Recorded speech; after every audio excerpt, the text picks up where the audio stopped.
नमस्कार दोस्तों, स्वागत है आपका अपने channel Keys to Success Academy में।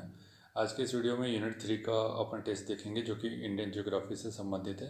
ठीक है, और भाई जो टेस्ट लगाएगा वही ये रण क्षेत्र जीत पाएगा। अन्यथा क्या है, अगर तुम कोशिश ये करोगे कि भाई मैं पढ़ लेता हूँ पहले और 1 महीने पहले टेस्ट लगाऊंगा तो बहुत दिक्कत हो जाती है। समय के साथ टेस्ट लगाते हुए चलें। ठीक है, इससे आपको ये पता चलेगा कि आपका कौन सा सेक्शन वीक है, उसका जाके प्रॉपर तरीके से रिविज़न कीजिए। और यहाँ पे कुछ क्वेश्चन आपको यूनिक लगते हैं कि भाई ये क्वेश्चन तो मैंने कभी सुना ही नहीं था, तो उसको नोट कर लीजिए अपने नोट्स में या फिर जो जहाँ पे भी आप नोट करना चाहते हैं। ठीक है, लोगों से आगे बढ़ने का तरीका यही है कि भाई आपको ज़्यादा मेहनत करनी पड़ेगी। ठीक है, early morning late nights, early morning late nights, ये एक फार्मूला मैं आपको देता हूँ। इस फार्मूले के ऊपर काम कीजिए। ठीक है, जिनको प्रीलिम्स निकालना है, जिनको मेंस निकालना है और जिनको अपना ड्रीम को पाना है। ठीक है, बाकी और कोई इसका शॉर्टकट नहीं है, कोई मेथड नहीं है इसकी, एक ही मेथड है, हार्ड वर्क स्मार्ट वर्क। ठीक है, तो चलिए आज का वीडियो स्टार्ट करते हैं। इसका फर्स्ट क्वेश्चन देख लेते हैं। यहाँ पे कुछ भूगर्भिक विरासत स्थल के नाम दिए गए हैं और स्थान दिए गए। आपको चयन करना है, सूची का मिलान करना है कि कौन सा स्थान कहाँ अवस्थित है। तो फर्स्ट जो है अपना राष्ट्रीय कास्ट जीवाश्म पार्क, सेकंड बोल रहा है शिवालिक पार्क, थर्ड बोल रहा है स्ट्रोमेटोलाइट पार्क और फोर्थ बोल रहा है लोनार झील। तो आप यहाँ पे लोनार झील से आप लगा सकते हैं कि भाई लोनार झील कहाँ पर है। देखो, सबसे पहले तो इजी फाइंड आउट करो कि भाई इजी वाला कौन सा है। तो लोनार झील आपको सबको पता है बुल्ढाना महाराष्ट्र में। ठीक है, फिर उस राष्ट्रीय काष्ठ जीवाश्म पार्क कहाँ हो जाएगा अपना तिरुचिरापल्ली में, लोनार झील बुल्ढाना में हो जाएगा, शिवालिक पार्क कहाँ हो जाएगा अपना सिरमौर में, और स्ट्रोमेटोलाइट कहाँ हो जाएगा चित्तौड़गढ़ में। ठीक है, यहाँ पे दे सकते हैं।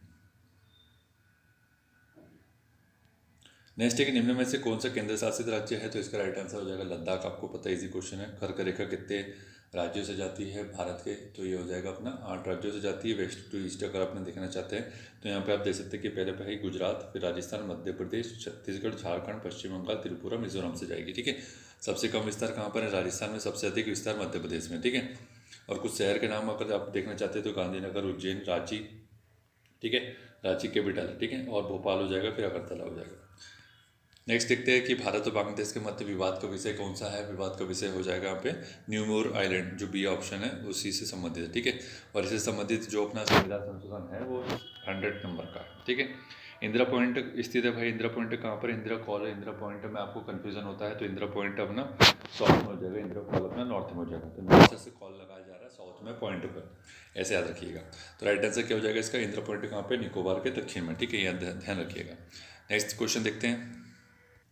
यहाँ पे थोड़ा सा एक्सप्लेनेशन देख लीजिए कि जो अपना ग्रेट निकोबार में 6 डिग्री 45 मिनट नॉर्थ अक्षांश पर भारत का दक्षिणतम बिंदु इंदिरा पॉइंट स्थित था, लेकिन आपको पता है 2004 में जो सुनामी आई थी उसकी वजह से ये जलमग्न हो चुका है। और इसके अन्य नाम क्या, पिग्लेवियन पॉइंट, पार्सन्स पॉइंट। ठीक है, ये दोनों नाम है इसका। नेक्स्ट देखते हैं कि इंदिरा पॉइंट निम्नलिखित में से स्थित है। मतलब यहाँ पे आपको पर्टिकुलर पूछ लिया कि भाई निकोबार में है, अंडमान में, कहाँ पर। तो ये इसका राइट आंसर हो जाएगा ग्रेट निकोबार में। ठीक है, ध्यान रखिएगा, इंपॉर्टेंट है। कन्फ्यूजन पीएससी ऐसे ही क्वेश्चन देता है, क्योंकि आपको ज़्यादा से ज़्यादा कन्फ्यूजन क्रिएट करवाना चाहता है वो, और जिसका नॉलेज थोड़ा सा डेप्थ में होगा वो इसको सही कर जाएगा। इसके अलावा और कौन सही कर सकते हैं, जिसका तुक्का सही लग जाता है। ठीक, नेक्स्ट देखते हैं इसके बाद कि भारत को निम्नलिखित में से कौन से राज्य की सीमा अधिकतम राज्यों की सीमाओं से मिलती है। कौन सा राज्य जिसकी सीमा अधिकतम राज्यों से मिलती है। तो ये रिपीटेड क्वेश्चन है एमपीपीएससी का, तो राइट आंसर यूपी हो जाएगा। ठीक है, 8 राज्यों से लगती है और 8 राज्यों के नाम आप यहाँ पे देख सकते हैं। उत्तराखंड से स्टार्ट कर दो, नॉर्थ टू साउथ याद कर लो। उत्तराखंड है, हिमाचल है, हरियाणा है, राजस्थान, मध्य प्रदेश, छत्तीसगढ़, झारखंड और बिहार। पश्चिम बंगाल से इसकी राजधानी, मतलब इसकी सीमा नहीं लगती है। ठीक है, दिल्ली से भी होती है, लेकिन दिल्ली आपको पता है यूटी है, तो उसको राज्य में नहीं गिना जाएगा। वैसे अगर ओवरऑल पूछ रहा है तो 9 हो जाएगा। फिर सबसे लंबा समुद्री तट सीमा कौन सी है भारत की, इसके राइट आंसर हो जाएगा, कौन सा हो जाएगा, ये राइट आंसर हो जाएगा गुजरात। यहाँ पे आप देख सकते हैं कि भारत की समुद्री सीमा की टोटल जो लेंथ है वो कितनी हो जाएगी, 7,516 किलोमीटर। और मुख्य भूमि से जो हमारी समुद्री सीमा है वो 6,100 किलोमीटर। ठीक है, फिर तट से हो जाएगी, बाकी आप 1500 मिला लेंगे उसमें, जो तट से हो जाएगी तो 1500 के आसपास, 1516। ठीक है, तो इस दोनों को प्लस कर लेंगे, 6100 प्लस 1516, तो ये अपना टोटल हो जाएगा 7,516 किलोमीटर। ठीक है, नेक्स्ट है कि यहाँ पे देख लो तट पे राज्य कौन कौन से। ये इतना तो इजी क्वेश्चन है, सभी को पता होगा। भारत के किस स्थान पर 5 देशों की सीमाएं मिलती है। कौन सा स्थान है जहाँ पे 5 देशों की सीमाएं मिलती है। यहाँ पे ऑप्शन दिख रहे हैं आपको, कारगिल, लद्दाख, लेह, गिलगित और ले, ठीक है। तो कौन सा, तो इसका राइट आंसर नहीं हो सकता। क्यों नहीं हो सकता? क्योंकि ऐसे अब 5 देश कैसे मिल सकते हैं? आप जो लोकेशन देख रहे हैं कि ये जम्मू कश्मीर में, जम्मू कश्मीर में आपको 5 देश कहाँ से मिल जाएंगे? देखिए, पाकिस्तान बोल सकते हैं आप, मिल सकता है वहाँ पे, चीन मिल सकता है वहाँ पे, ठीक है। और कौन सा मिल सकता है? अफगानिस्तान मिल सकता है, अगर अपन पुरानी सीमा मान ली जाए, 106 किलोमीटर की सीमा जो हमारी पहले लगती थी, जो पीओके के कब्जा करने के बाद ये हट गया। उसके बाद आपको ताजिकिस्तान भी हो सकता है, जो कि आपको थोड़ा बहुत सेक्शन लगता था, तो फिर भी 5 राज्य नहीं होते, तो ये क्वेश्चन निकल आता है, ठीक है। नेक्स्ट देखते हैं इसके बाद कि लक्षद्वीप है। लक्षद्वीप क्या है भाई? एक प्रवाल निर्मित द्वीप है, जैसे कि आपको आंसर दिख गया। तो ये प्रवाल से निर्मित द्वीप है। अंडमान निकोबार के जितने भी द्वीप है वो सब ज्वालामुखी निर्मित द्वीप है, ये आपको पता होना चाहिए, ठीक है। 36 द्वीप आते हैं लगभग यहाँ पे। एटॉल प्रवाल द्वीप है, 36 द्वीपों का समूह ही है। इसकी राजधानी जो है कावारत्ती है। और आंड्रोट, आंड्रोट आपने नाम सुना होगा, ये सबसे बड़ा द्वीप है यहाँ का, लक्षद्वीप का, ठीक है। ये ध्यान रखिएगा, आंड्रोट, ठीक है। पिटली द्वीप भी यहीं पर है, आपको पता है, चिड़ियाघर है वहाँ पे जहाँ पे। नेक्स्ट देखते हैं, भूआकृति प्रदेश से कुछ क्वेश्चन है। निम्नलिखित में से हिम नदी को उसकी लंबाई के हिसाब से घटते क्रम में सजाना है। अब ये घटता क्रम और बढ़ता क्रम आप इंग्लिश मीडियम वाले थोड़ा अच्छे से देख लीजिएगा, क्योंकि कुछ लोगों को समझ में नहीं आता है, ठीक है। तो यहाँ पे आप राइट आंसर देख लेते हैं। पहले आ जाएगा हिस्पार, आ जाएगा, फिर बियाफो हो जाएगा, फिर द्रांग दूंग हो जाएगा, सोनापानी और बारासीगर। तो ये क्वेश्चन किसी भी ने नहीं सुना होगा और बहुत कम लोगों ने सुना होगा। तो इस टाइप के क्वेश्चन से अपने को परेशान नहीं होना। जैसे इस टाइप का क्वेश्चन आपको दिखता है एग्जाम में, तो इसको छोड़ दो, पढ़ो भी मत। मैं बोल रहा हूँ आप इसको पढ़ो मत, क्योंकि पढ़ोगे तो एक्स्ट्रा स्ट्रेस क्रिएट होता है। फिर जो हम इजी क्वेश्चन है उसमें दिक्कत हो जाती है। मतलब यहाँ पे अगर आपने ज़्यादा दिमाग एनर्जी लगा दी तो वो एनर्जी कम हो जाएगी, और फिर जहाँ पर लगाना चाहिए था वास्तविक रूप से वहाँ लगा नहीं पाओगे। तो इस टाइप के क्वेश्चन को सीधे छोड़ो और आगे बढ़ो। लास्ट में समय मिलता है तब तुक्का ही मारना है आपको, और कुछ नहीं कर सकते इस टाइप के, ठीक है। कुछ क्वेश्चन आपको इसलिए डाले जाते हैं ताकि आप परेशान हो। समझदार वो व्यक्ति है जो इस टाइप के क्वेश्चन को छोड़ के आगे बढ़े, ठीक है। इस टाइप की जानकारी कोई नहीं बताएगा पूरे यूट्यूब पे आपको, ठीक है। यहाँ पे आप देख सकते हो कि भाई हिस्पार जो है वो काराकोरम श्रेणी से निकलते हैं, ठीक है। हिमनद है, वहाँ का ग्लेशियर है। बियाफो जो ग्लेशियर है वो कहाँ का? पीओके का है, गिलगित बाल्टिस्तान में है, ठीक है। वो भी काराकोरम श्रेणी का ही है। द्रांग जो है अपना लद्दाख में है। सोनापानी हिमाचल में है। और बारासिगरी हिमाचल प्रदेश में सबसे बड़ा हिमनद है, ठीक है। तो इस टाइप के क्वेश्चन के लिए कुछ नहीं किया जा सकता, बस ये है कि इसको इग्नोर किया जा सकता है और कुछ नहीं। जैसे आप लोग इग्नोर करते हैं, जो हम कभी बोलते हैं कि आप वीडियो को लाइक और शेयर कीजिए, जैसे आप इग्नोर करते हैं वैसे ही आपको इसको भी इग्नोर करना है। निम्नलिखित कथनों पर आपको कुछ सही विकल्प का चुनाव करना है। कथन एक बोल रहा है कि प्लेट विवर्तनिक का सिद्धांत 1967 में 1967 में H.H. हैस ने दिया था। और सेकंड बोल रहा है कि प्लेट विवर्तनिक सिद्धांत समुद्र तल विस्तारण सिद्धांत का पर आधारित है। तो इसका राइट आंसर बताना है आपको। इसका राइट आंसर हो जाएगा, पहला असत्य है, दूसरा सत्य है। तो प्लेट टेक्टोनिक थ्योरी जो है वेगनर ने दी थी, आपको पता होना चाहिए। और वे मॉर्गन और वेगनर दोनों ही इसका यहाँ पर आंसर हो जाएगा, ठीक है, ध्यान रखिएगा। नेक्स्ट देखते हैं इसके बाद कि टेथिस सागर के स्थान पर बना हुआ है। तो टेथिस सागर जो है वह उसके स्थान पर अब हिमालय पर्वत है, क्योंकि आप तो यहाँ पे आप देख सकते हैं हैरी हेस ने 1960 के दशक में प्लेट टेक्टोनिक सिद्धांत प्रस्तुत किया था। इसमें इंडियन प्लेट जो है और यूरेशियन प्लेट एक दूसरे की तरफ आ रही थी, ठीक है। इस तरीके से ये दोनों आ रही थी, और ये इसके बीच में था अपना टेथिस सागर। तो टेथिस सागर तो यहाँ पे कुछ मलमा भी होगा, ठीक है, अवसाद होगा। तो अवसादीकरण के जमाव से मतलब यहाँ पे क्या होगा, अगर दोनों चीज़ एक साथ आएगी तो क्या होगा, इस साइड से अगर डायरेक्शन से तो प्लेट आ रही है तो यहाँ का जो अवसाद वो होगा वो ऊपर उठता चला जाएगा। तो ऊपर उठने से हिमालय पर्वत की उत्पत्ति हुई है, ठीक है। तो ऐसे आप याद रख सकते हैं इसको। नेक्स्ट क्वेश्चन है कि कौन सा दर्रा सिक्किम राज्य में स्थित है। तो इजी क्वेश्चन है, सभी को पता है। इसका राइट आंसर जेलेपला दर्रा हो जाएगा, ठीक है। यहाँ पे कुछ आप दर्रे भी देख सकते हैं कौन से राज्य में कौन से। नाथुला और जेलेपला आपको पता है सिक्किम में है। यहाँ से आप कैलाश मानसरोवर की जो यात्रा है वो भी करते हैं, ठीक है। जम्मू कश्मीर में हो जाएगा बुर्जिल और बनिहाल, और फिर लद्दाख में हो जाएगा काराकोरम और जोजिला दर्रा, ठीक है। नेक्स्ट है कि मिकिर पहाड़ी किस राज्य में स्थित है। मिकिर, और ये नॉर्थ ईस्ट की जितनी पहाड़ी उनकी लिस्ट बनाओ जा करके, अगर नहीं पता है तो पूरी लिस्ट बनाओ स्टेट वाइज, और उसको याद रखो, याद करने की कोशिश करो, बार बार देखो, मल्टीपल टाइम देखो। जो चीज़ आपको याद नहीं होती उसको मल्टीपल टाइम देखना पड़ेगा। उसकी लिस्ट बना करके सामने चिपका लो अपने, ठीक है, बार बार देखो उसको। तो राइट आंसर क्या हो जाएगा, मिकिर पहाड़ी कहाँ हो जाएगा, असम में हो जाएगा, ठीक है। नेक्स्ट देखते हैं, यहाँ पे आप देखें इन्फॉर्मेशन क्या मिल रही है। यहाँ पे मिल रही है कि भाई जो काजीरंगा राष्ट्रीय उद्यान है वो दक्षिण में स्थित है इसके, ठीक है, ये ध्यान रखिएगा। वैसे इतना डेप्थ में नहीं जाएगा, फिर भी अगर चला गया तो आपको थोड़ी सी जानकारी तो पता होनी चाहिए, और एक बार सुना भी हो तो शायद याद आ जाए। अरावली पर्वत की सर्वोच्च शिखर की ऊंचाई कितनी है, जो कि माउंट आबू के बारे में बात हो रहा है, 1722 मीटर हो जाएगा। ठीक है, यहाँ पे आप देख सकते हैं गुरु शिखर जो बोला जाता है ना, कई बार आपने सुना होगा। ये देखिए गुरु शिखर, जिसकी हाइट कितनी है, 1722 है। ठीक है, बाकी इसका विस्तार कहाँ कहाँ है, गुजरात, राजस्थान और दिल्ली में हो जाएगा, अरावली। ठीक है, नेक्स्ट है, भारत को कितने भू आकृतिक प्रदेशों में बांटा गया है। तो राइट आंसर इसका हो जाएगा अपने 4 भागों में बांटा गया भू आकृतिक प्रदेश के बारे में बात की जाएगी। छत्तीसगढ़ व्यापम के फॉरेस्ट का जो पेपर था उसमें पूछा गया।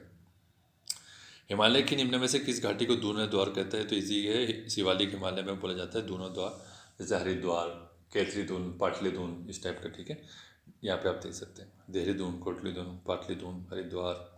ठीक, नेक्स्ट क्वेश्चन देखते हैं, भाबर प्रदेश क्या है। ये भाबर है, खादर है, ठीक है, धाया प्रदेश है, बेट है, इस टाइप के बहुत सारे टर्म हैं जो जलोढ़ मैदान है अपना, उससे संबंधित है। वो सब जा कर के देख लेना, भूर भी आता है उसी में। ठीक है, तो ये सब भूर है, धाया है, बेट है, खादर है, बांगर है ना।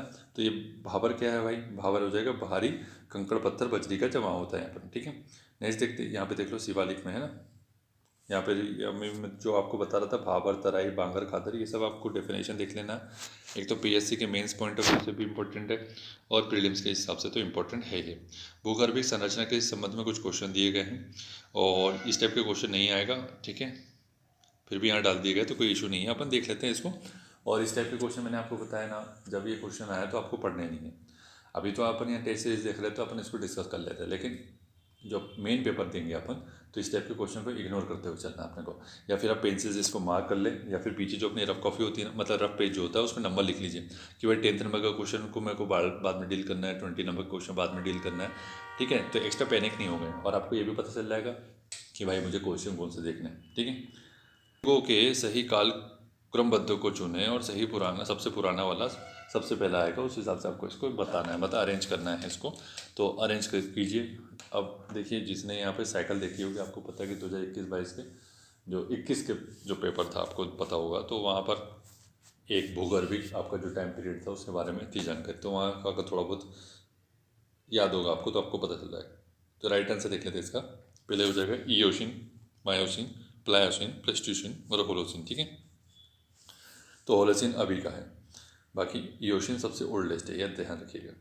नेक्स्ट है कि निम्न कथनों को पढ़कर सही विकल्प का चुनाव करना है। कथन एक बोल रहा है कि जेडी डाना ने भारतीय उपमहाद्वीप के चट्टानों के भूगर्भिक इतिहास के लिए एक विशेष भूगर्भिक समय मापक तैयार किया, जेडी डाना ने। सेकंड कथन बोल रहा है कि भूगर्भिक समय मापक के अनुसार भारतीय चट्टानों को आर्कियन, पौराणिक, द्राविडियन, आर्यन युग में विभाजित किया जाता है। कथन एक, और यहाँ पे देख लीजिए कौन सा कथन क्या है। तो इसका राइट आंसर देख लेते हैं, कथन एक असत्य है, कथन दूसरा सत्य है। ठीक है, तो इसका एक्सप्लेनेशन देख लेते हैं कि भाई क्या है। तो यहाँ एक्सप्लेनेशन में है कि जेडी डाना ने और जेम्स ड्वाइट डाना, जिसको बोला जाता है, अमेरिका के प्रसिद्ध भूवैज्ञानिक, खनिज वैज्ञानिक और ज्वालामुखीविद थे। इन्होंने चट्टानों के भूगर्भिक इतिहास के अध्ययन के लिए एक विशेष भूगर्भिक समय मापन तैयार किया। ठीक, नेक्स्ट देखते हैं कि निम्नलिखित में से कौन सा सर्वाधिक लंबे काल को दर्शाता है, सबसे लंबा काल। तो राइट आंसर इसका हो जाएगा प्री कैम्ब्रियन काल, जो कि सबसे लंबा है। और यहाँ की जो चट्टानें मिलती हैं यहाँ पे कौन सी मिलती है, धारवा क्रम की मिलती है, कोड़प्पा क्रम की मिलती है। जहाँ पे आपको पता है बिजावर श्रेणी कोड़प्पा क्रम के ही सब टाइप है, और यहाँ पे हीरा मिलता है आपको, आपका जो मध्य प्रदेश में पन्ना है वहाँ पर है ना।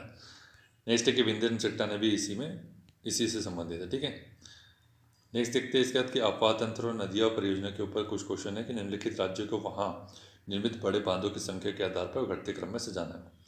तो ये थोड़ा टफ क्वेश्चन है, फिर इसको अपने को लास्ट में डील करना है, लेकिन अभी टेस्ट देख रहे हैं तो इसको देख लेते हैं। तो राइट आंसर क्या हो जाएगा, मध्य प्रदेश हो जाएगा, फिर गुजरात हो जाएगा, फिर राजस्थान, तेलंगाना और आंध्र प्रदेश हो जाएगा। ठीक है, इस टाइप के क्वेश्चन ये छत्तीसगढ़ पीएससी ने पूछा था, आप ध्यान रखिएगा।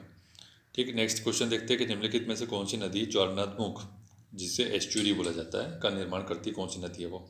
तो इजी क्वेश्चन, नर्मदा और ताप्ती दोनों एस्चुरी का निर्माण करती है, बाकी सब डेल्टा का निर्माण करती है, जो भी अपने समुद्र के आसपास जाती है वो। ठीक है, नेक्स्ट देखते हैं इसके बाद अपना शिव समुद्रम जलप्रपात किस नदी पर स्थित है। ये तो इजी क्वेश्चन है, सभी को पता है, कावेरी नदी पर है। ठीक है, और इसमें कोई इन्फॉर्मेशन ऐसी नहीं है जो आपको जानने की आवश्यकता है, बस एक चीज़ है कि आपको ये पता होना चाहिए कि कौन से राज्य से संबंधित है, कर्नाटक से। ठीक है, हीराकुंड परियोजना कब बना था भाई, बहुत इंपॉर्टेंट है, राइट आंसर 1948 हो जाएगा। ठीक है, हीराकुंड परियोजना, और ये अपनी महानदी पर स्थित है हीराकुंड। ठीक है, ओडिशा में हो जाएगा, राज्य आपको पता होना चाहिए। बाकी हाइट लेंथ ये सब नहीं पूछा जाएगा, ठीक है। दामोदर घाटी परियोजना बहुत इंपॉर्टेंट है, तो इसका कब बनी थी भाई ये इंपॉर्टेंट है, तो राइट आंसर 1948 में हो जाएगा, ठीक है। यूएसए के सहयोग से बनी थी और इसकी इन्फॉर्मेशन यहाँ पे आप देख सकते हैं, ठीक। यह इन्फॉर्मेशन कुछ नहीं लिखी हुई है। तो दामोदर घाटी जो फर्स्ट परियोजना थी, ठीक है, इसी के आधार पर पंडित जवाहरलाल नेहरू ने इनको आधुनिक भारत के मंदिर भी बोला है, ठीक है। और जो यूएसए की टेनेंसी नदी घाटी है, टेनेंसी नदी घाटी है, उसके आधार पर इसको बनाया गया था, ध्यान रखिएगा। तो टेनेंसी नदी घाटी के आधार पर किसको बनाया था, दामोदर घाटी को, ठीक है। इंपॉर्टेंट क्वेश्चन है बहुत ज़्यादा। निम्नलिखित कथनों पर विचार करना है, जमनालाल बजाज सागर परियोजना माही नदी पर अवस्थित है, बोला जा रहा है। हरिके बैराज से इंदिरा गांधी नहर निकलती है, टिहरी बांध गंगा नदी पर अवस्थित है। सही कथन का चयन करना है, अच्छे से क्वेश्चन पढ़ना है, सही पूछा है कि गलत पूछा है।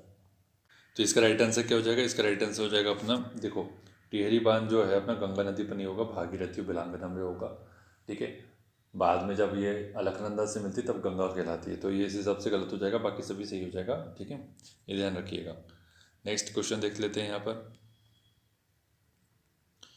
निम्नलिखित में से कौन सा तीस्ता नदी के बारे में सत्य नहीं है पूछा गया है। तो तीस्ता नदी के बारे में कौन सा सत्य नहीं, ये हो जाएगा पश्चिमी हिमालय से निकलती है, जो कि गलत कथन है, ठीक है। तो यहाँ पे उद्गम देख सकते हैं कि सिक्किम के जेमू ग्लेशियर से निकलती है, तो पश्चिम हिमालय कैसे हो जाएगा, पूर्वी हिमालय बोलते हैं, तो मान के चलते कि सही बात है, ठीक है। और क्या है, तटीय शहर कौन से है इसके, ये हो जाएगा जलपाईगुड़ी हो जाएगा तीस्ता नदी के, ठीक है। बाकी यहाँ पे कुछ विवाद भी है इसके जल वितरण को संबंधित, जिसमें कि भारत और बांग्लादेश के बीच में, और उसके साथ ही समझौता हुआ 2015 में इसके नदी जल बंटवारे को लेकर के, ठीक है। बाकी इसकी सहायक नदी पूछा जा सकता है, क्योंकि आपको टॉपिक लिखा हुआ है प्रमुख नदियाँ और उसकी सहायक नदियाँ, रामपुर रंगीत, ठीक है। अब इसे नाम तो याद रहेगा नहीं, तो फिर इसके लिए कुछ कर नहीं सकते अपन। सूची 1 और सूची 2 का मिलान करना है, तो यहाँ पे कुछ शहर दिए गए हैं और नदी दी गई है, तो कौन सा शहर कौन सी नदी के किनारे अवस्थित है, बरेली, जौनपुर, श्रीरंगपट्टनम और डिब्रूगढ़। तो राइट आंसर देख लो यहाँ पर, क्या कोड का मिलान कर लो पहले, फिर राइट आंसर देख लेते हैं। तो इसका राइट आंसर मिलान कर लेते हैं। अब बरेली जो है यूपी में रामगंगा नदी के किनारे अवस्थित है, फिर उसके बाद हो जाएगा जौनपुर गोमती के किनारे है, श्रीरंगपट्टनम जो है अपना हो जाएगा कावेरी नदी, जो कि साउथ इंडिया का, तो साउथ इंडिया की एक ही नदी दिख रही थी, तो उस हिसाब से मिलान कर सकते हैं। डिब्रूगढ़ आपको पता है ये अपना ब्रह्मपुत्र नदी के किनारे अवस्थित है। डिब्रूगढ़ रिफाइनरी भी आपने सुना हुआ है, तो इंपॉर्टेंट है, वो तो आपको पता ही है, इजी क्वेश्चन था आपने। किस मिट्टी को रेगुर मिट्टी के नाम से जाना जाता है, तो ये हो जाएगा काली मिट्टी हो जाएगी, रेगुर मिट्टी बोला जाता है। रेगुर मिट्टी कहाँ पाई जाती है, तो यहाँ पे महाराष्ट्र देख सकते हैं, उत्तर प्रदेश देख सकते हैं, पश्चिम बंगाल, तो राइट आंसर हो जाएगा महाराष्ट्र, ठीक है। दक्कन लावा ट्रैप जो है अपना, उसी से इसका निर्माण हुआ है, ठीक है। कपासी मिट्टी भी बोला जाता है, अन्य नाम देखो इसके, रेगुर मिट्टी, कपासी मिट्टी, चीका मिट्टी और स्वतः जुताई वाली मिट्टी।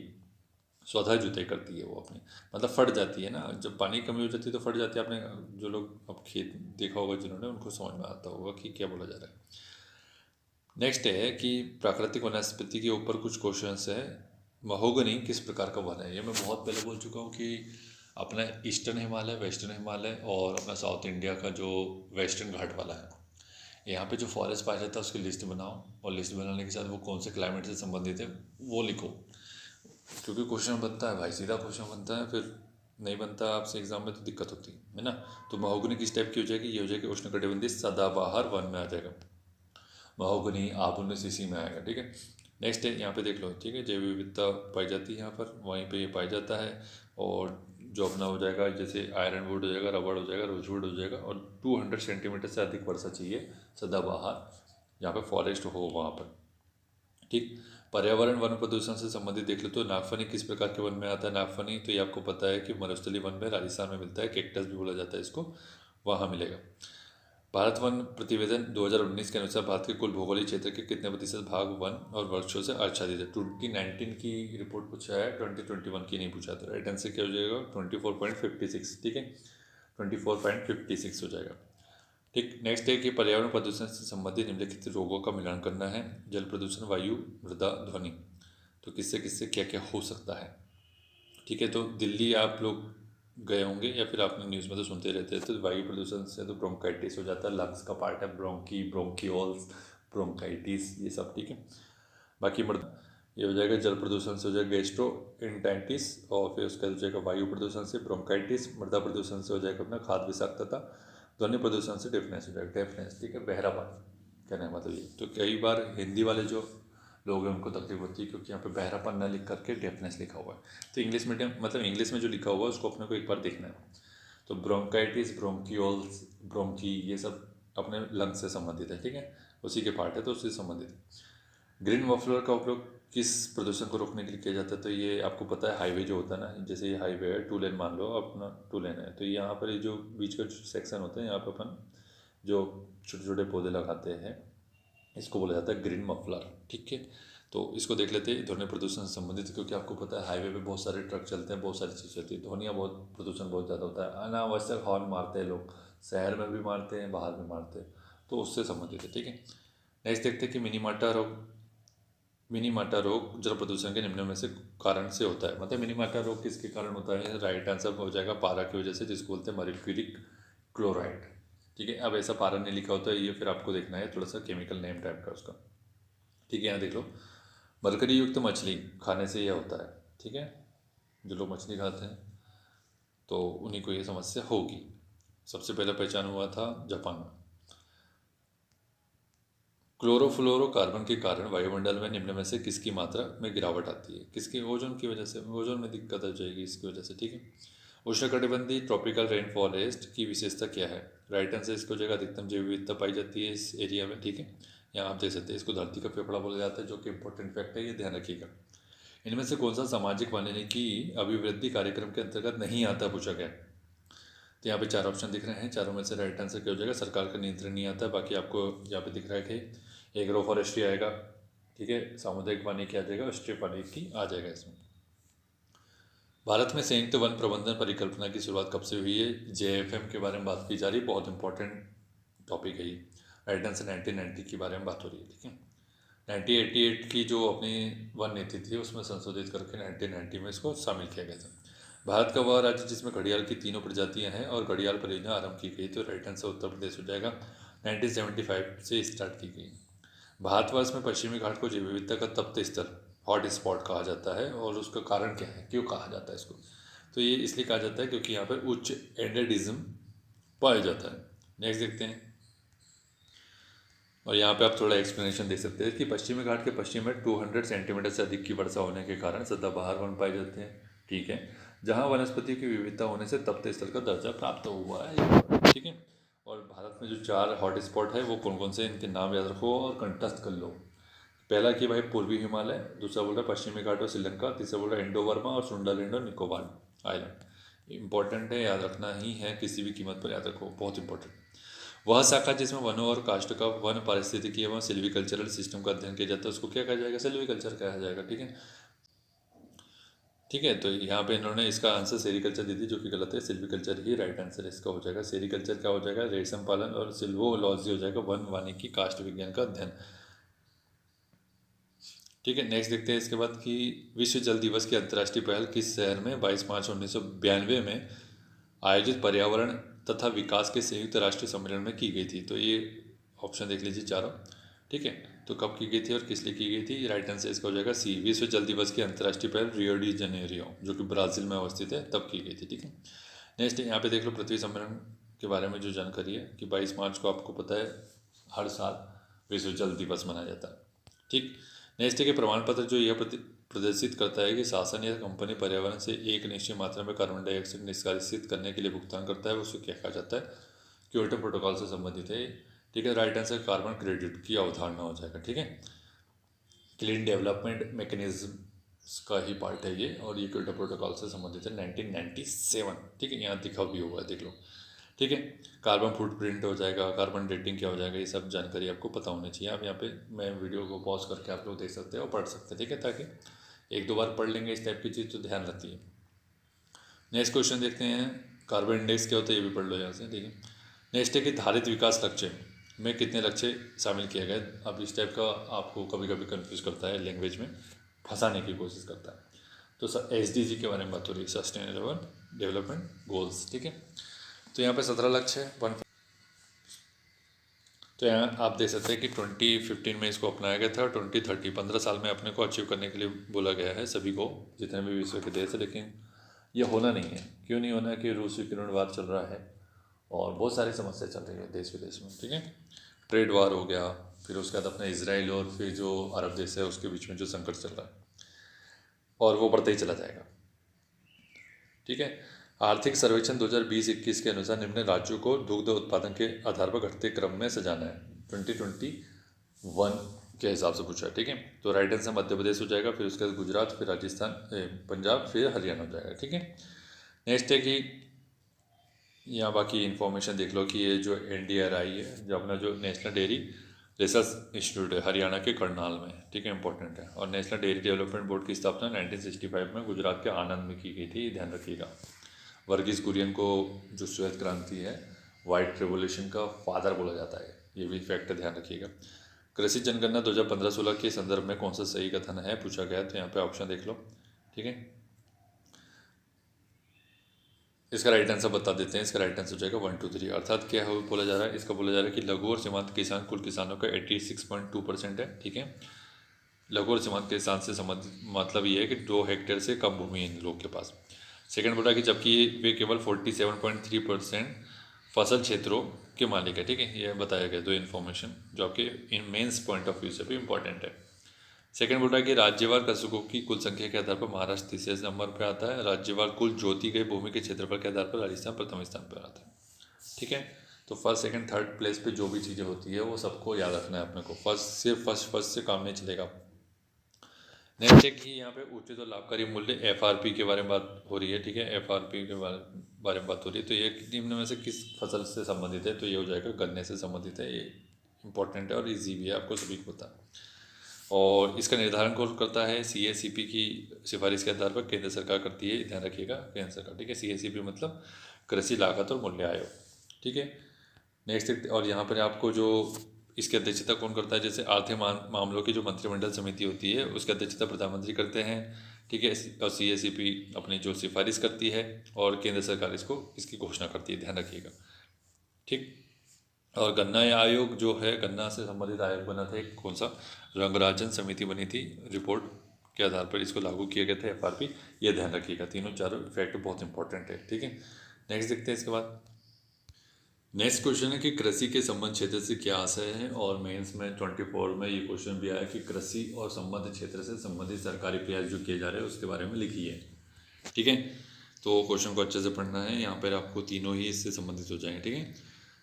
पशुपालन, वानिकी और मत्स्य पालन इसी संबंधित आता है। निम्नलिखित में से प्राथमिक उत्पादन है, प्राथमिक उत्पादन है किस, क्या हो जाएगा इसका राइट आंसर, ये हो जाएगा अपना कपास का उत्पादन प्राथमिक उत्पादन में आएगा, क्योंकि कपास से आपको पता है कपड़ा वपड़ा बनेगा, ठीक है, धागे वागे बनेंगे। नेक्स्ट है कि भारत में हरित क्रांति का प्रारंभ हुआ, इजी है, 1965-70 में लाल बहादुर शास्त्री जी थे उस समय। और नॉर्मन बोरलॉग को जो इंटरनेशनल जो अपना ग्रीन रेवोल्यूशन है उससे संबंधित बोला जाता है, हरित क्रांति से फादर है उसके। और MS स्वामीनाथन भारत में हो जाएगा। भारत में कहवा उत्पादन, कॉफ़ी के बारे में बात हो रहा है कि किस राज्य का प्रथम स्थान है, तो इजी क्वेश्चन है, अगर कर्नाटक हो जाएगा। 3 प्रकार की कॉफ़ी मिलती है यहाँ पर, रोबस्टा, अरेबिका, लाइबर और केंट हो जाएगा, ठीक है। नेक्स्ट है इसके बाद कि निम्न में से कौन सी फसल भिन्न है, भिन्न मतलब ज्वार है, जौ है, बाजरा, मक्का। तो देखो, रबी की फसल हो जाएगी, खरीफ की फसल हो जाएगा, मोटा अनाज हो जाएगा, इसके हिसाब से आपको इसको डिवाइड करना पड़ेगा। जैद की फसल हो जाएगा, तो ये अलग अलग हिसाब से आपको सोचना पड़ेगा इस टाइप के क्वेश्चन में। तो राइट आंसर इसका हो जाएगा जो एक रबी की फसल है, बाकी सब खरीफ की फसल है, ध्यान रखिएगा। इनमें से कौन सी कमेटी किसानों को 2022 तक आय दोगुनी करने के संबंध में खाका तैयार करने के लिए बनाई गई थी, तो इजी क्वेश्चन है और बहुत इंपॉर्टेंट क्वेश्चन है। मेंस में लिखो इसको, ठीक है। अशोक दलवाई कमेटी ने बोला था कि भाई हमें 2022 तक इसकी आय दोगुनी करनी है, तो हो पाई क्या, नहीं हो पाई। सिंचाई के CCA प्रतिशत, जो कि एक फसल मौसम में एक समय में होता है, इसे क्या कहा जाता है, तो इसका राइट आंसर हो जाएगा सिंचाई की इंटेंसिटी, ठीक है। नेक्स्ट देखते हैं इसके बाद कि जीरो बजट नेचुरल फार्मिंग की परिकल्पना किसने दी थी, और ये हो जाएगा सुभाष पालेकर ने, महाराष्ट्र से संबंधित है। ग्रीन रेवोल्यूशन में जो सदाबहार क्रांति बाद में आई, सेकेंड हरित क्रांति भी बोल सकते हैं इसको, 2006 के आसपास, तो उस समय ये फिनोमिना जोड़ा गया था, जीरो बजट नेचुरल फार्मिंग, ठीक है। यहाँ पे आप पढ़ सकते हैं इसके बारे में, ठीक है। धान की फसल के लिए सबसे अधिक अच्छा उर्वरक कौन सा है धान की फसल के लिए, तो ये हो जाएगा अपना अमोनियम सल्फेट होता है, ठीक है। नेक्स्ट है इसके बाद कि भारत में भूमि सीमाबंदी की उच्चतम सीमा असिंचित भूमि में क्या रखी गई है, मतलब मैक्सिमम लिमिट क्या है भूमि की किसी के पास हो सकती है, उसके बारे में बात हो रही है। असिंचित जो भूमि है उसके लिए 54 एकड़ बोला गया है, 54 एकड़, ठीक है। खनिज संसाधन से संबंधित क्वेश्चन है कि मैग्नीज का उत्पादन किस राज्य में सबसे अधिक होता है, तो ये इजी क्वेश्चन है, उड़ीसा में हो जाएगा। और हमारे यहाँ मलाजखंड माइन जो है मध्य प्रदेश में, वो फेमस है मैग्नीज के लिए। बर्मिंघम लोहा किस देश में अवस्थित है? तो ये क्वेश्चन संयुक्त राज्य अमेरिका हो जाएगा। मैंगनीज का सबसे अधिक उपयोग काय किस क्षेत्र में होता है, कौन सा उद्योग में होता है? मैंगनीज लोहा और इस्पात उद्योग में होता है, ठीक है। 2019-20 भारत के निर्यात में किस मद या वस्तु का सबसे अधिक योगदान रहा है 2019-20 में? तो इस टाइप के क्वेश्चन आपको पता है कि कुछ भी पूछता है, कभी किसी भी ईयर का पूछ सकता है, तो 2-3 साल का आपको पढ़ना पड़ेगा। याद रह जाए तो बहुत अच्छी बात है, नहीं रहे तो कोई बात नहीं। इस टाइप के क्वेश्चन में टेंशन कभी नहीं लेना अपने को। मोती और कीमती पत्थर हो जाएगा, ठीक है। नेक्स्ट क्वेश्चन है कि मोनाजाइट रेत में क्या मिलता है, कौन सा लवण मिलता है? तो मोनाजाइट रेत आपको पता है केरल में मिलेगा, वेस्टर्न घाट में। तो यहाँ पे थोरियम मिलता है, ठीक है। ये रेडियो एक्टिव सब्सटेंस है, यहाँ पे दे सकते हैं आप लोग, ठीक है, पढ़ लीजिएगा। और इसका सूत्र वैसे पूछेगा नहीं है, फिर भी आप देख लो, TiO2 होता है। भारत में एंथ्रासाइट कोयला प्राप्त कहाँ से होता है? जम्मू कश्मीर में होता है, एकमात्र यहीं से होता है, जो कि सबसे उच्च क्वालिटी का कोल है, ठीक है। यहाँ आप पढ़ सकते हैं 90-95% कार्बन होता है इसमें। रंग काला होगा और निर्माण हुआ इसका टर्सरी युग की चट्टानों से, ठीक है। उच्च ऊर्जा और शक्ति से संबंधित संसाधन है। यहाँ पर 68 नंबर का क्वेश्चन है कि निम्न में से कौन सा एक गैर नवीनीकरणीय स्रोत है, ठीक है। क्वेश्चन नंबर 68 यहाँ पे ऑप्शन देख रहा हूँ, कोयला, सौर ऊर्जा, गोबर गैस, ज्वारी ऊर्जा। तो राइट आंसर इसका हो जाएगा कोयला, गैर नवीनीकरणीय ऊर्जा स्रोत है, ठीक है। पारंपरिक बोल सकते हैं इसको। नेक्स्ट है उद्योग के बारे में। एक उद्योग का अध्ययन विषय वस्तु है किस टाइप का? माइक्रो है, मैक्रो है, किस टाइप की अध्ययन में आता है ये? तो राइट आंसर इसका हो जाएगा अपना मैक्रो में आ जाएगा, ठीक है। जनगणना से संबंधित क्वेश्चन है कि भाई किस राज्य में स्थिति साक्षरता सबसे कम है? तो इजी क्वेश्चन है, सबको पता है, राजस्थान हो जाएगा, जो कि यहाँ पे 52.66% है। और 3 स्टेट का नाम याद रखो, राजस्थान, बिहार, झारखंड, ठीक है। किसी भी तरीके से याद रखो, इसको ट्रिक बना लो इसको, राजस्थान, बिहार, झारखंड की, ठीक है। महिला साक्षरता सबसे कम हो जाएगा, ठीक। नेक्स्ट क्वेश्चन देखते हैं कि स्वतंत्र भारत में 2011 की जनगणना का क्रम कौन सा? इजी क्वेश्चन है, 7 नंबर का हो जाएगा। और ओवरऑल पूछा जाएगा तो 1881 में फर्स्ट टाइम हुई थी, तो 15 भी हो जाएगी, ठीक है। 1881 पता होगा मुझे लगता है मैक्सिमम लोगों को, जो फर्स्ट टाइम तैयारी कर रहे हो उन्हीं को थोड़ा सा इशू हो जाएगा, क्योंकि आपके पास फैक्ट की कमी और कुछ नहीं, मतलब आपको ज़्यादा से ज़्यादा पढ़ना पड़ेगा, मल्टीपल टाइम रिवीजन करना पड़ेगा, आप भी उसी स्थिति में आ जाएंगे जो लोग को पता है। राज्य दिए गए जनसंख्या की विशेषता जनगणना 2011 के अनुसार: बिहार, मेघालय, केरल और मिजोरम, ठीक है। तो इसको पढ़ लो और फिर इसका कूट मिलान कर लो, यहाँ से देख लो अच्छे से, और फिर इसका राइट आंसर देखते हैं अपन क्या हो जाएगा, ठीक है। तो बिहार में क्या हो जाएगा अपना, ये सर्वाधिक जनसंख्या घनत्व मिल जाएगा, आपको पता है लगभग 1000 प्लस है, 1100 के आसपास। मेघालय के बारे में बात कर लेंगे तो मेघालय हो जाएगा अपना सर्वाधिक 10 की वृद्धि हो जाएगी। केरल में बात करेंगे सर्वाधिक लिंगानुपात हो जाएगा, ये भी 1000 प्लस है। मिजोरम में सर्वाधिक अनुसूचित जनजाति जनसंख्या निवास करती है, ठीक है, यह ध्यान रखिएगा। तो यहाँ पे आप लोग देख सकते हैं फैक्ट कि भाई बिहार में जो अपना है 1106 के आसपास पॉपुलेशन डेंसिटी है। सर्वाधिक 10 की वृद्धि से 27.95% है, जो कि देखो फर्स्ट टाइम का जो अपना फर्स्ट प्लेस की जो चीज़ है उसको तो एग्जैक्ट परसेंटेज भी और एग्जैक्ट नंबर जो है वो भी याद रखना पड़ेगा। केरल में 1084 हो जाएगा लिंगानुपात, सेक्स रेशो। मिजोरम की बात करेंगे अपन, यहाँ पे जो ST पॉपुलेशन है वो कितनी हो जाएगी, 94.43%, ठीक है। नेक्स्ट है कि जनसंख्या का धारण क्षमता का पहुँचना प्रदर्शित करता है, किस चीज़ को प्रदर्शित करता है? धारण क्षमता का पहुँचना, ये हो जाएगा शून्य जनसंख्या वृद्धि दर, ठीक है। यहाँ पे आप देख सकते हो कि इसका मतलब क्या है, इसका मतलब है कि वह अधिकतम आकार जहाँ पर जनसंख्या वृद्धि शून्य हो जाती है, रुक जाती है, उसको बोलते हैं जनसंख्या का धारण क्षमता। भारत की जनसंख्या नीति 2000 का दीर्घकालीन उद्देश्य क्या है? यहाँ 4 ऑप्शन देखती है, उसका उद्देश्य क्या है? 74 नंबर का क्वेश्चन, ठीक है।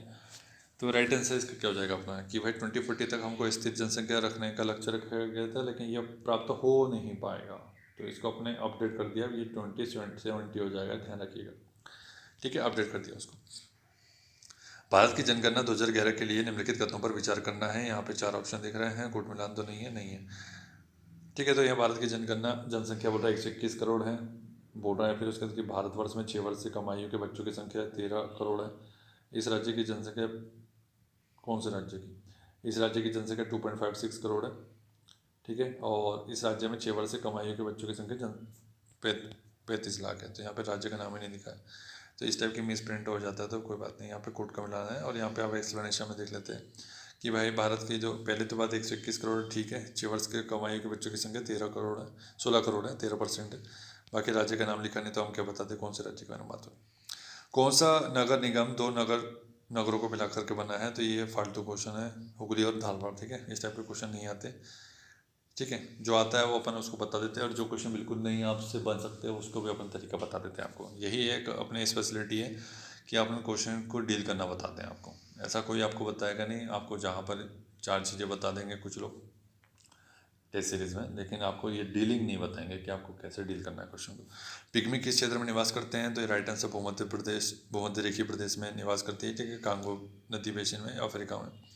तो ये वर्ल्ड ज्योग्राफी का क्वेश्चन हो जाएगा, जो कि नहीं पूछा जाएगा। परिवहन के बारे में पूछा जा रहा है, तो यहाँ पे जेवर, गौतम बुद्ध नगर, उत्तर प्रदेश में निम्न में से किसकी आधारशिला रखी गई है, तो राइट आंसर हवाई अड्डा। मोनू नेक्स्ट क्वेश्चन की चंद्रयान 2, ठीक है, में प्रज्ञान क्या है, तो क्या है प्रज्ञान, रोवर है कि लॉन्चर है कि लैंडर है कि क्या है, तो ये राइट आंसर हो जाएगा रोवर हो जाएगा। 2019 में चंद्रयान 2 का प्रक्षेपण किया गया था, जो कि फेल हो गया था, ठीक है। चंद्रयान 1 कब किया गया, 2008 में किया गया, 22 अक्टूबर को, ध्यान रखिएगा, श्रीहरिकोटा रेंज से। विक्रम लैंडर था, ये ध्यान रखिएगा। प्रधानमंत्री किसान सम्मान निधि के अंतर्गत, जिसे पीएम किसान के नाम से जाना जाता है, किसके सहायता के लिए की गई है शुरुआत, ये राइट आंसर देखो, कूट मिलान करो पहले। राइट आंसर इसका हो जाएगा ए और बी, अर्थात क्या हो जाएगा, लघु सीमांत किसान और, ठीक है, दोनों और इसमें हो जाएगा लघु कृषक और सीमांत कृषक। नेक्स्ट क्वेश्चन है, यहाँ पे देख लो थोड़ी सी इन्फॉर्मेशन। 6,000 रुपये दिए जाते हैं, अब 8,000 रुपये हो गए, ठीक है। 3 किस्तों में दिए जाते थे 2-2 हज़ार रुपये, और इसी के नाम पर अपने मध्य प्रदेश में भी मुख्यमंत्री किसान सम्मान योजना चलती है, जिसमें आपको 4,000 रुपये मिलते हैं, ठीक है, ध्यान रखिएगा।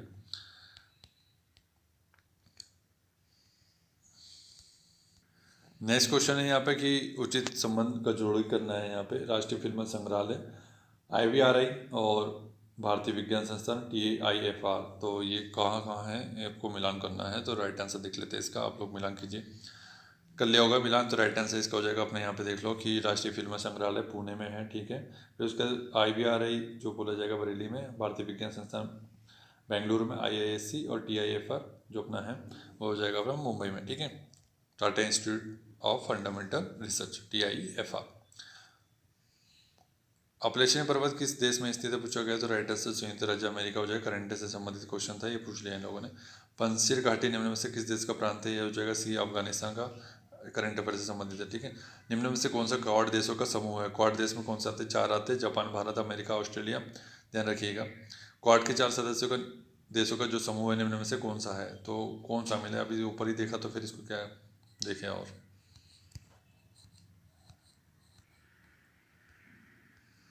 तो आज का वीडियो यहीं समाप्त करते हैं, क्योंकि इसमें क्वेश्चन ही 91 है, ठीक है। तो आपके कितने क्वेश्चन सही हुए ये बताइएगा, और वीडियो कैसा लग रहा है, वीडियो को लाइक और शेयर करके बताएं, कमेंट करके बताइए अगर कोई प्रॉब्लम आ रही है किसी चीज़ की, तो ठीक है। बाकी थैंक यू फॉर वॉचिंग, और वीडियो को लाइक कीजिए, चैनल को सब्सक्राइब नहीं किया तो चैनल को सब्सक्राइब कीजिए। Thank you so much for watching.